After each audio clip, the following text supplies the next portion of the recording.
Minecraft might just be the new meme movie of the year. This movie is directed by Jared Hess, who also famously directed Napoleon Dynamite and Nacho Libre, so he has some experience with Jack Black. This movie starts with Steve, played by Jack Black, who has found himself into a portal that sent him into the Minecraft world. Eventually, one day, he creates a nether portal, which sends him into the nether, which, if you're unfamiliar with Minecraft, is some evil place. There's a bunch of monsters, and this nether is controlled by Melgosha, voiced by Rachel House, who is an evil pig witch. And there she captures the Orb of Dominance and Earth Crystal that Jack Black used to get into the Minecraft world and takes him as prisoner. Steve then takes his Minecraft dog, who then takes the Orb of Dominance and Earth Crystal and sends him into the real Earth world to keep it safe from Algosha. Sometime later, a group of misfits, you got Jason Momoa playing Garrett the Garbage Man, Daniel Brooks as Dawn, and then siblings Henry and Natalie, who are played by Sebastian Hansen and Emma Myers, come across this earth crystal and orb. They put it together and they then enter the Minecraft world. They learn how Minecraft works, how you can destroy things, build things.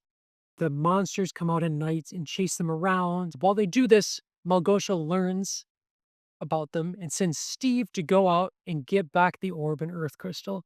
But I mean, Steve basically just is free then and fights against Malgosha. So the rest of the movie is this group of misfits led by Steve trying to fight Malgosha and end up how to get back into the real world. The budget was reportedly $150 million. And on opening weekend, this has made 157 domestic, and rumors are 300 million globally. So this is way over the estimates of what it expects and is definitely making money and will make a ton of money in the future. The good parts of this movie, this is kinda called peak cinema online. I've seen some jokes, some memes, because there are some definite rough parts here, but there were also some good redeeming moments. The first 8 minutes or so of Jack Black and his backstory was honestly the best part. They were really letting Jared Hess cook, take his Napoleon Dynamite experience and making a very stylistic and funny comedic time.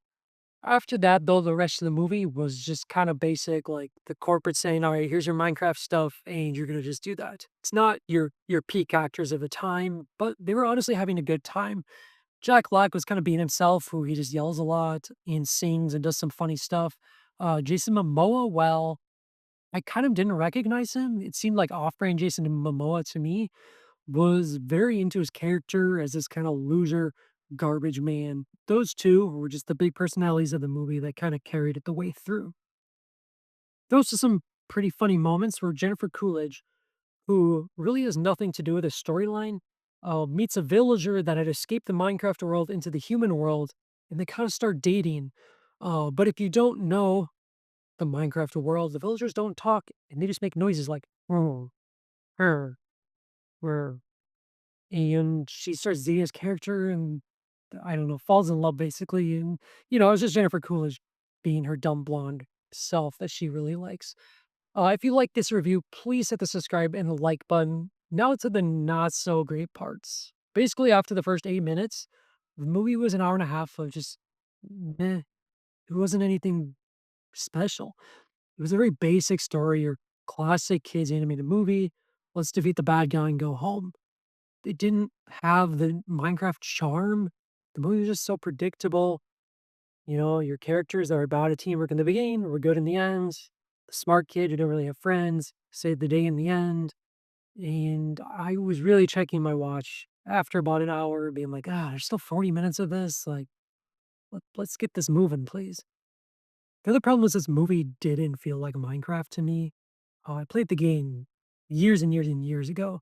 This movie was more focused on fighting the bad guys than the building, the crafting, and the surviving.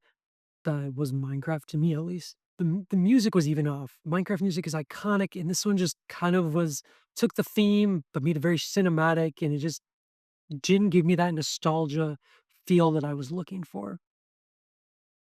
The 3D animation just felt weird too. Minecraft's very much has that boxy style, and this was boxy, but the characters are also kind of like jiggly and wet, and they'd get thrown into a building and they would their faces would squish and, it just didn't work. Overall, I thought this movie is quite poor. I highlighted it the good things, but that was literally the only good things in the entire movie. And there was basically 10 minutes of it, where the rest is just an hour and a half of, "All right, let's go here and do this thing. Let's go here and do this thing." There's not really any storyline. It's just doing things and going here. The script was just nothing. The actors were trying, but they had nothing at all to work with. It was just the absolute most basic plot, more or less. If you haven't seen it yet, I probably wouldn't recommend. If you have kids, your kids would really enjoy it. The kids were laughing the entire time I was in my movie. And if you were a big Minecraft player, there is some fun nostalgia there, but it's not a same. I would just recommend just go play the game again. Overall, I rate this movie 2 thumbs down.